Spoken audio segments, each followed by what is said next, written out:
Assalamualaikum warahmatullahi wabarakatuh. Kembali lagi dengan saya Raden Nova. Kali ini kita akan membahas tentang WTP. Untuk sekarang ini kita bahas external water treatment, karena kan ada dua ya WTP itu, ada internal dan eksternal. Sekarang kita akan bahas eksternal terlebih dahulu. Lanjut. Untuk alur prosesnya di external water treatment itu diawali dari waduk. Dari waduk dipompakan dengan pompa ke untreated tank atau tangki yang di tower tank gitu kan. Kemudian dari tower tank ini dibagi jadi 4. Ada yang ke cleaning, diproses kan, ataupun cleaning di jembatan timbang gitu kan.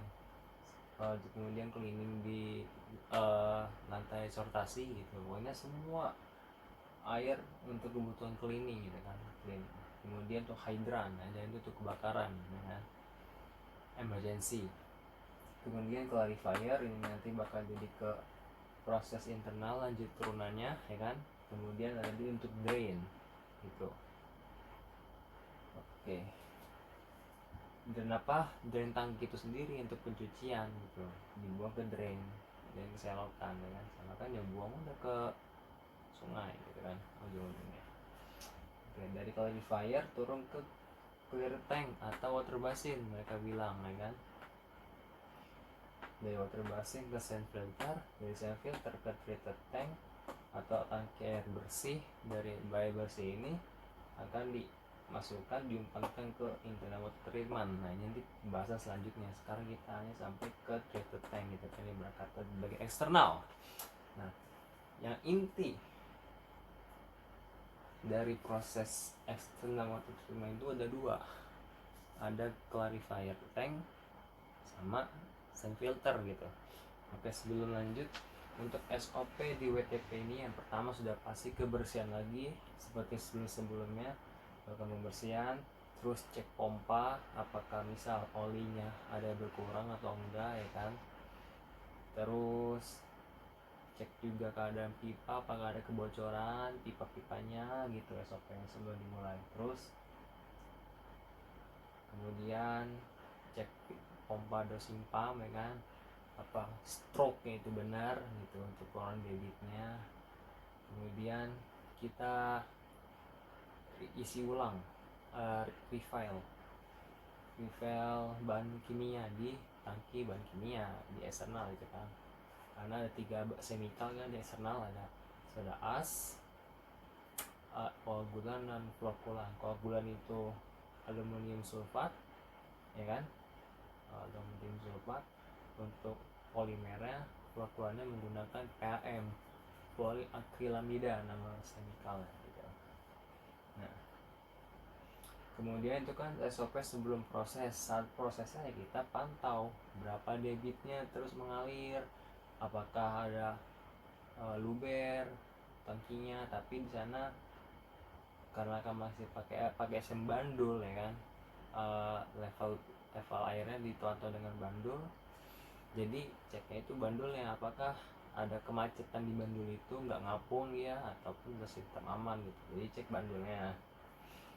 Terus selain cek bandul, pada saat proses kita pantau stroke-nya juga ya kan, apakah ada sumbat, karena juga kadang ada sumbat itu di simpangnya. Kalau ada sumbat ya berarti kita kita bersihkan dulu di bagian yang sumbat sebentar itu, nggak ada 1-2 menit lah gitu. Sodok aja pakai lidi gitu sumbatannya ya kan. Kata ini pipa selang ya kan, rojok gitu ya. Jadi biar kebuang deposit yang ada di selang itu. Kemudian kita catat juga di logsheet ya kan, per jam dia per jam itu udah kurang berapa airnya, terus juga jam berapa dia mulai itu startnya, isi logsheet. Terus juga diambil sampel per 2 jam di airnya dimantau. Enggak, untuk sampel diambil itu bagian nanti internal. Untuk eksternal itu titik sampelnya ada 2 ya kan. Di eksternal di bagian sini untreated tank sama di clear tank gitu. Apa tujuannya? Kita cek pH ataupun untuk sampel ambil jar tes ya kan, di bagian antitan dari waduk gitu. Nah, jar tes tujuannya apa? Untuk menentukan dosis, berapa dosis koagulan dan soda as dalam satuan ppm, part per million kan, atau dalam satuan S-nya itu miligram per liter gitu. Oke, untuk SOP catat juga ampere dari motorannya ya kan di dalam itu ada panel juga, panel kontrol untuk pompa-pompa yang ada di WTP eksternal, catat juga.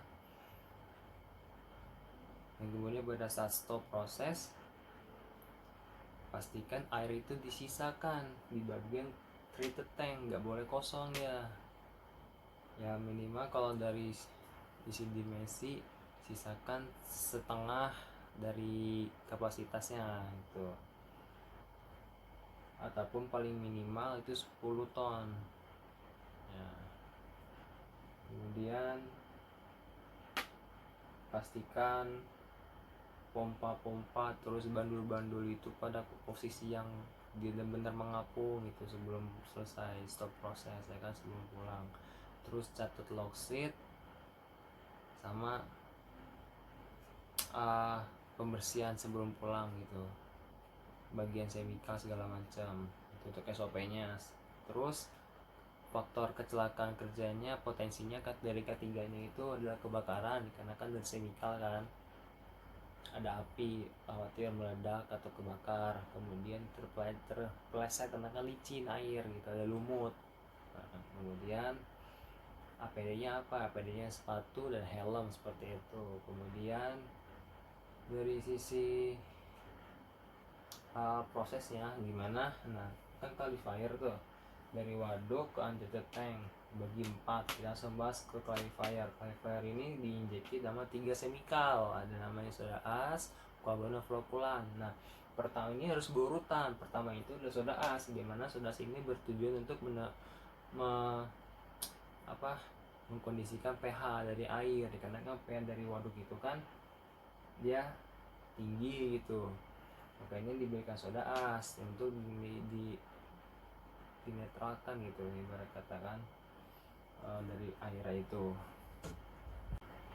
Nah, fungsinya dari soda as itu untuk menaikkan nilai pH, dikarenakan pH dari waduk itu kan asam, sedangkan soda as itu bersifat basa, jadi asam dengan asam dinetralkan dengan basa gitu kan, dicampur, dimix gitu. Nah, jadi kita tuh mau pH air clarifier itu pada nilai 6 sampai dengan 7, netral, dia harus hijau kalau di kertas pH itu kan pada warnanya. Kalau asam itu merah, netral itu hijau, kalau basa itu biru gitu. Kemudian untuk dosisnya yang misalnya dipakai itu hasil jar test di pabrik saya PKL, itu dosisnya sebesar 35 ppm untuk contohnya, nantilah kita buat perhitungannya ya. Dosisnya 35 ppm itu. Untuk kilogramnya dari 24 jam dengan flow rate 35.000 liter per jam mendapat 29,4. Nah gitu, jadi kita harus cek terus keadaan dari chemical tanknya, apakah udah berkurang atau masih penuh atau setengah gitu. Nah pokoknya setiap mau usaha proses selalu diisi sampai garis teratas 100 gitu, karena kan ini jadi ada namanya kayak tabung kecil yang keluar sebagai penanda, atau kayak kalau di boiler tuh kayak side glassnya gitu. Nah jadi side glassnya itu ya sebutnya side glass biar gampang nyebutnya, itu ada 100 garis gitu. Jadi setiap segaris kalau dalam satuan kilo itu kan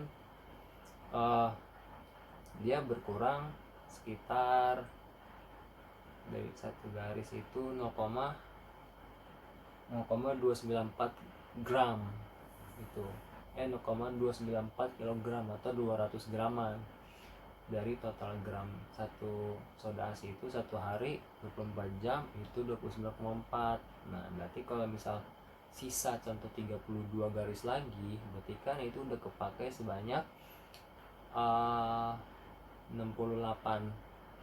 garis, berarti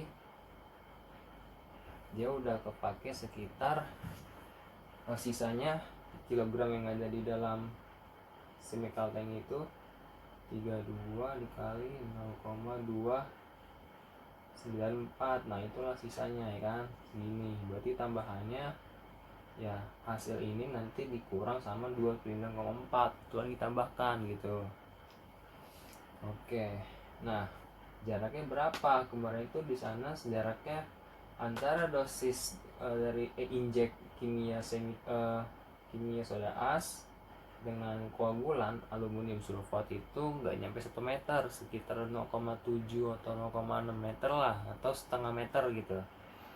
Nah untuk jarak dari soda as ke mixing tank itu mixing tank static mixer itu 1 meter atau sekitar 1,2 meter. Nah kemarin di sana, jadi urutannya soda as dulu, kita netralkan pH-nya 5 sampai 6 gitu kan, 6 sampai 7, kemudian baru diinjekkan koagulan, karena di koagulan ini punya pH efektif, di mana pH efektifnya itu ada di nilai 5 sampai dengan 7,2.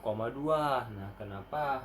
Ya karena itu kalau misal terlalu rendah pH-nya dan terlalu tinggi, kerja dari aluminium sulfat ini nggak optimal gitu. Harusnya misal di pH 5 sampai 7, ambil contoh di pH 6,5 atau 7, semuanya vlog air itu kotoran dalam bentuk ion-ion kecil gitu lah ya, vlog kotoran tergumpal semua. Tapi dikarenakan pH-nya di atas dari interval itu atau di bawah dari interval itu, proses koagulasinya kurang. Jadi misal bisa 100% teraglomerasi gitu, malah cuma 60%, 40% masih larut dalam air. Nah gitu, jadi pH-nya efektif. Ada pH efektif, makanya sebenarnya soda as dulu baru ke koagulan. Nah setelah dua chemical ini ada namanya static mixer, tujuannya untuk mencampur adukan dua hal tersebut, dua bahan kimia gitu. Jadi pada saat setelah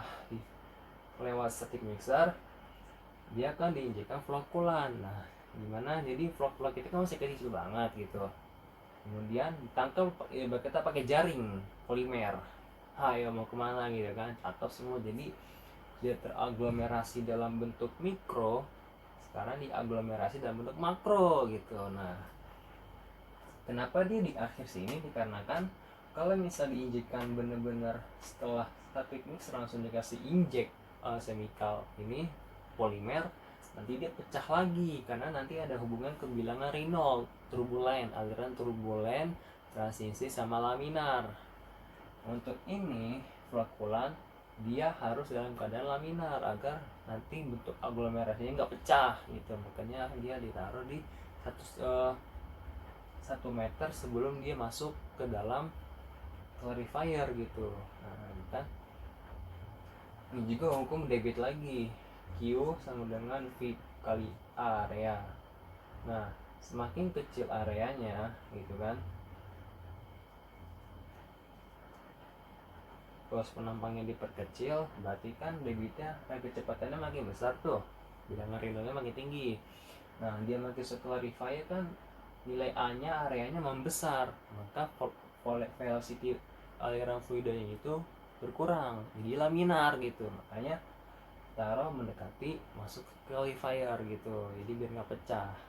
Kalau misalnya dibawa pecah kita bumbung chemical dong gitu.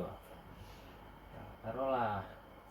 Nah untuk ini ada namanya slug branket di clarifier, dia itu nggak boleh dihabiskan gitu. Sisakan minimal 1 meter dari permukaan tanah, 2 meter permukaan tanah. Kalau misalnya di bawah itu nanti kan ini ada sifatnya adhesi dan kohesi gitu.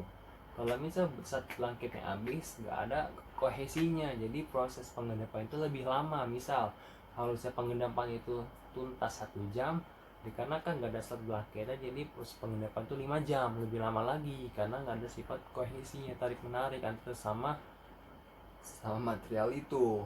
Nah pengelompokan vlog-vlognya dengan vlog kotor-kotor bersih dengan yang bersih ke atas gitu.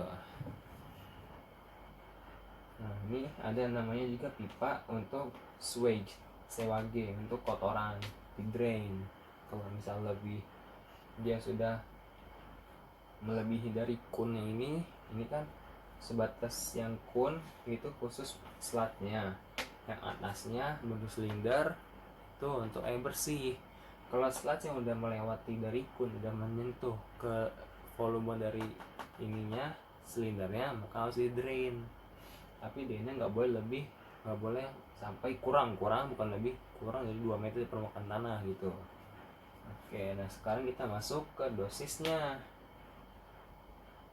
dimana rumus perhitungannya tadi ppm dosisnya berapa dikali flow rate-nya dikali 24 jam atau sehari, kemudian dikonversi dari miligram ke kilogram dengan cara dibagi 1 juta gitu ya kan. Jadi 30 ppm miligram per liter dikali dengan 35.000 liter per jam, ini debit dari clarifier 24 jam dalam sehari, berarti kan miligram per liter, liternya coret hilang satuannya di dengan miligram per jam. Nah jamnya juga dicoret, berarti kan dari 3 miligram berarti hasilnya ini 294 juta miligram dikonversi ke dalam satuan kilogram, berarti ini dibagi 1 juta gitu. Jadi dapat hasil 29,4 kg per hari gitu. Itu sih untuk dosis ya kan. Untuk troubleshootingnya ya tadi, misal kok pada saat clarifier ininya kebanyakan vlognya masih banyak gitu, masih kotor airnya, kenapa?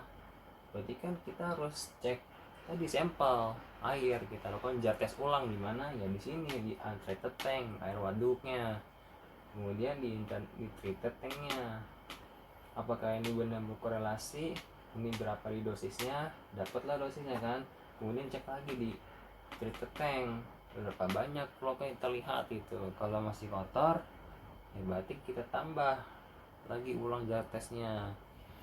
Kalau misalnya udah bagus ya udah, berarti nanti antara dua ini yang kita lihat itu. Kalau di sini kan selain tadi cek kotoran dari vlog polanya, juga kan dari hasil desain filter tadi apakah benar bekerja dengan dia gitu, seperti itu. Nah, untuk desain filter ada compact wash, syaratnya apa? Selisih tekanan in dan outlet itu harus 0,35. Contoh, tekanan inlet 2 bar, lalu tekanan outletnya itu 2,5 bar, berarti kan melebihi selisih 0,35 harusnya kan. Inlet 2 bar, outletnya 2,35 bar gitu. Nah nanti kita compact wash selama 3, kalau di SOP setengah jam, namun di lapangan itu kita lihat aja, kalau misal air keluarannya udah bersih jernih, maka stop lah tuh proses back wash gitu. Kotor itu ya kotor untuk vlognya gitu, bau gitu. Seperti itu sih untuk eksternal. Nah oke. Untuk eksternal saya cukupkan, terima kasih. Assalamualaikum, kembali lagi dengan saya Renoval. Oke, sekarang kita akan masuk ke internal water treatment ya kan. Kemarin kita hanya bahas sampai external water treatment. Sebelumnya yang kemarin itu ada yang kurang, di kesimpulan ya, kurang lagi dari eksternal. Fungsi dari external water treatment itu adalah mengolah air mentah dari waduk gitu kan, di pengolahan air external water treatment dengan proses pengerjaannya itu berdasarkan sedimentasi. Yang pertama ya kan di clarifier kemarin tuh, kemudian penyaringan di central tank, karena nggak sepenuhnya air dari clarifier itu jernih gitu kan, ada sebagian vlog yang terikut gitu, makanya disaring lagi. Kalau bisa terikut, nanti pada saat proses di boiler jadinya kerak dia atau kotor di dalam pipa boiler itu. Oke, itu dia untuk fungsinya ya kan. Lalu tujuannya agar menghasilkan air mentah sebelum dilakukan internal water treatment dalam keadaan yang bersih gitu. Ya salah satunya kita hilangkan vlog-vlog yang masih bisa dihilangkan gitu kotorannya. Kan dari waduk itu warnanya kuning gitu kan, keruh. Nah, setelah diproses jadi airnya bening jernih gitu. Nah, pada saat proses internal water treatment, kalau air jernih itu kan dihilangkan ion-ionnya, jadi lebih mudah dihilangkan ionnya, nggak ada penghambat gitu, benar udah bersih langsung ionnya. Nah sekarang lah kita bahas di proses internal untuk mengolah air dari sisi ionnya lebih kecil lagi. Kemarin itu makro ibarat katakan, sekarang ke mikronya gitu. Oke, dari eksternal ke internal ya kan kemarin itu. Sekarang nah tujuannya apa tadi? Untuk menukar ion-ion hardness, yaitu yang menciptakan atau mengakibatkan kerak pada pipa boiler gitu. Apa itu hardnessnya?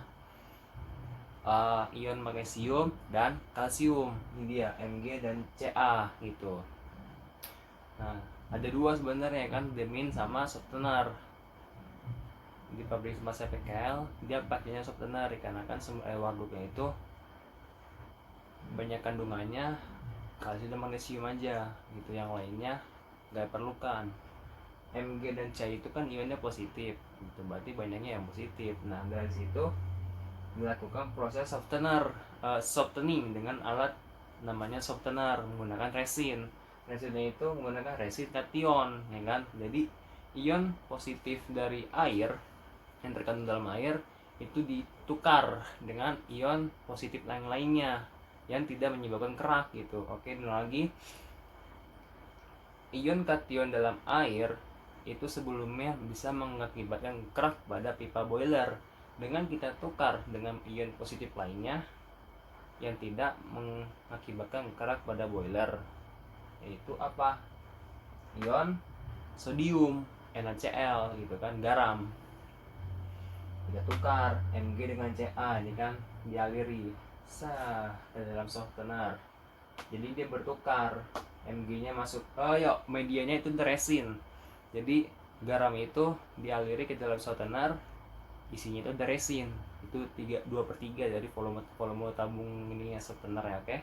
Nah, jadi air itu kan berkontak dengan resin itu yang mengandung garam. Itu apa? Sodium ya kan.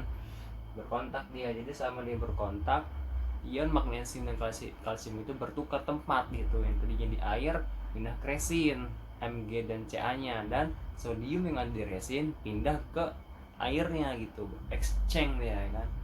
Exchange. Kalau ilustrasi lainnya itu kayak heat transfer gitu kan. Kenapa harus 2/3, nggak boleh lebih? Atau kenapa nggak 3/3 atau 1/3 gitu kan? Nah kalau misalnya 1/3 yang harusnya dia ke saring semua MgCa-nya, ini nggak kesaring semuanya gitu ibarat kata kan, nggak tertukar ionnya. Karena yang tadinya kan misal ini mirip kayak digeser kan, pengelomatan gitu. Jadi yang harusnya dalam waktu selama ketinggian tabung ini 10 menit gitu kan, dia terkontak terus dengan enggak 10 menit, anggap 2 menit lah ya, 2 menit dia terkontak dengan resin. Dikarenakan isinya kurang dari 2/3, dia cuman sekitar 45 detik doang, berarti kan sisanya nggak terkontak gitu, terkontak cuman cepat gitu. Karena perpindahan ion itu pun membutuhkan waktu. Nah ini sudah dihitungkan oleh pihak dari suppliernya bahwa dengan kondisi 2/3 dari tabung itu ya yang optimal untuk proses pertukaran ion gitu. Kalau berlebih gimana? Nah sebaran airnya nggak merata. Jadi misal di bagian sini kan penuh nih, misal resin penuh ya kan, penuh resin sampai yang merah ini resin ya, misal penuh sampai atas. Nah bagian sini itu nggak kena ujung-ujungnya, atau ada yang nggak kena bagian dari resin itu. Jadi airnya itu nggak merata mengenai resin semuanya. Nah kalau misalnya di 3/3 kan ada air itu positif bakal mengumpul di ruang kosong ini. Nah jadi kan pada saat dia menuh ruang kosong, turunnya ke bawah bareng-bareng gitu ya kan, jadi terlontar semua. Mas tadi kan dia menukar ion Mg dan Ca dengan sodium. Apa sih parameternya nanti keberhasilan softener ini? Nah, ada namanya itu parameter hardness gitu. Nah, kalau misal hardness tidak ada sebutannya trace dan tidak trace gitu. Dia dikatakan trace itu bagus. Kalau di lab warna biru itu trace dan warna merah itu dia nggak trace gitu aja, pasti di lab warnanya.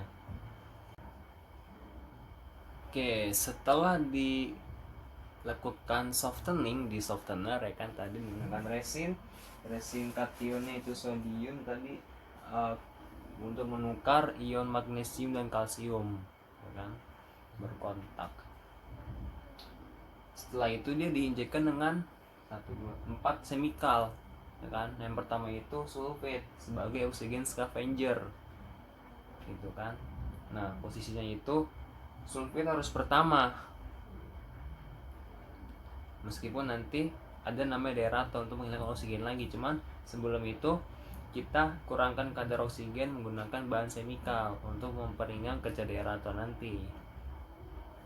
Jadi dikurangkan sedikit demi sedikit agar diharapkan hilang semua oksigennya.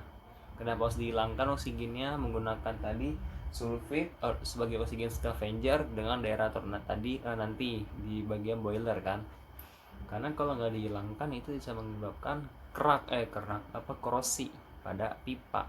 Jadi kalau nggak dihilangkan, pipa boiler itu bakal bolong gitu, bocor. Dengan dosis 14,44 ppm yang sudah diatur di pabrik sana bahasa PKL. Ini ya kondisi paling optimum. Kalau berlebih, kenapa? Pemborosan bahan kimia sudah pasti. Yang misal dengan 14 ppm ini udah benar-benar nol gitu, ibarat kata equal gitu kan, dengan semikal yang dikeluarkan dengan oksigen yang telah dihilangkan. Namun dengan misal dikasih 16 ppm ya oksigennya hilang semua, cuman sulfitnya ini dia berlebih gitu kan. Tapi kan ada namanya parameter itu sulfitnya berapa, itu sebesar sebesar max 30 sampai 50 ppm. Emang dilebihkan sedikit, ini juga dilebihkan gitu. Kenapa dilebihkan? Ya sebagai parameter bahwa oh bener nih oksigen udah hilang semua gitu tadi. Nah, kalau misal di ppm 20 sampai 10 itu kan masih meragukan karena sangat equal, itu tipis banget gitu mendekati. Makanya dikasih parameter 30 sampai 50 ppm gitu, memastikan benar-benar hilang gitu. Kenapa enggak lagi 50? Tadi pemborosan gitu aja. Kemudian dikasih fosfat, itu tujuannya apa? Mendispersi hardness gitu. Nah, jadi kan meskipun tadi, nah ini aja di bagian 3/4, 2/3 resinnya aja belum hilang semua ion positifnya, kalsium dan magnesium memang jadi parameter hardness. Gimana diisi full ataupun diisi kurang gitu kan, lebih banyak lagi pasti nanti. Makanya ini paling optimum segini. Kemudian dikasih lagi dengan semikal dispersi, itu simpelnya ditangkap lah, semacam polimer gitu kalau di eksternal kan, lewat mana lu tangkap sama dia, dikumpulin gitu. Jadi ion-ion tadi mengendap, deposit gitu, bukan juga di deposit, jadi ditangkap aja gitu. Ibarat kata plus minus digabungkan, dilawan, jadinya netral gitu kan. Dia nggak mengendap dan nggak jadi korosi gitu, dia terlarut jadinya, terbawa angin air gitu, pas imbang. Dan juga makanya ada namanya blue down, itu dia untuk menghilangkan tadi setelah dikasih fosfat sebagai pendispersi hardness tadi. Ya udah, setelah kita dispersikan hardnessnya ditangkap, mengendap di blue down. Tapi kan dia mengendap pasti kan nempel dengan kerak tuh kan, nempel di pipa boiler. Gimana caranya kita hilangkan itu? Ini ada namanya cleaning, online cleaning. Nah, untuk chemicalnya saya juga kurang tahu karena dari vendor ini tidak memberitahu nama chemicalnya apa. Dia hanya menunjukkan online cleaning aja dengan ppm 0,5 ya, karena memang tujuannya tadi kan kalau fosfat mendispersi, ini ibarat kata mempresipitasi. Tadi yang maksudnya di postpot itu mendispersi yang ditangkap tadi. Nah, kalau yang di cleaning tadi, online cleaning 0,5 ppm itu untuk mendispersi. Jadi yang udah tadi nempel di kerak-kerak didispersi sama dia digerus, bang, gitu, ditabrak, keraknya copot dari pipa boiler, terus si blue down kebuang deh kan kerak-keraknya gitu. Juga sih ada namanya pH dan alkalinity booster. Nah ini dia yang menentukan. Jadi semacam kalau eksternal kan namanya soda as untuk mengkondisian pH gitu, agar chemical setelahnya koagulannya itu bekerja efektif gitu. Itu aja sih. Jadi untuk pH-nya itu pada interval 10,5 sampai dengan 11,5 itu untuk proses boiler. Kalau di eksternal kan dia 5 sampai dengan 7 itu ya, karena kita mengikuti koagulannya segitu pH efektifnya. Untuk di boiler ini tujuannya apa? Beda, untuk menjaga agar tidak terjadi kerak dan korosi. Nah, di pH 10 sampai dengan 10,5 sampai 11,5 itu adalah titik optimum agar tidak terjadi di pengerakan, deposit dalam pipa dan juga kerak gitu. Itu tujuannya. Ya fungsinya tadi sulfit sebagai penangkap oksigen ya kan. Kita ulangi lagi, fosfat mendispersi, mempresipitasi, menangkap ya kan, sisa hardnessnya yang masih lolos lah kan. Kemudian pH kita atur di keadaan 10,5 11,5. Nah, kemudian di online cleaning tadi di dispersi pipa, pembersihan, ibarat kata pembersihan pipa boiler menggunakan chemical digerus. Nah, jadi untuk K3-nya di internal water treatment itu terjadi ledakan dikarenakan internal water treatment tuh sebelahan dengan boiler ya kan, panas, tambah ada chemical gitu, jadi harus hati-hati. Juga licin pada saat proses backwash. Nah ini pun harus di backwash, softener, kemudian diregenerasi. Waktu proses untuk meregenerasi itu pertamanya harus dilakukan backwash, kita bersihkan dulu sekitar 10 menit lah di backwash ya kan, atau indikatornya sampai memang air itu jernih. Memang jernih sih, bersih lah, karena ada kelihatan bedanya gitu. Juga nyebutnya gimana ya, pokoknya ada bedanya kan. Terus dilakukan penggaraman, nah, braining bahasa itunya lah Inggrisnya, braining, menggunakan garam NaCl gitu 30 menit sampai 60 menit. Kemudian dilakukan fast rinse atau penggaraman tuh dengan slow rinse, alirannya apa? Fast rinse itu untuk menghilangkan garamnya. Kan ibarat kata kita ngasih umpan nih ke resin, garam NaCl, sodium, kita tukar lagi sama Mg sama Ca nya, hilang semua pada proses penggaraman slow rinse. Kemudian dilakukan fast rinse biar menghilangkan garam-garam pada saat proses slow rinse, dibersihkan lagi semua, dibuang gitu loh. Bukan dipercepat biar enggak kebanyakan garam gitu, nah, bahaya juga. Oke, ada tadi 4 tahap: backwash, slow rinse, backwash penggaraman atau slow rinse ini sama aja sebenarnya, cuma mereka dibagi di dua.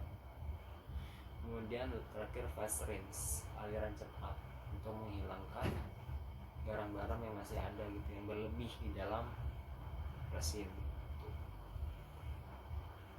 Untuk APD ini yang menggunakan sepatu boot, kemudian sarung tangan ya kan, dengan helm, kemudian masker kalau dekat dengan boiler gitu. Oke, ya selesai. Sama internal water treatment.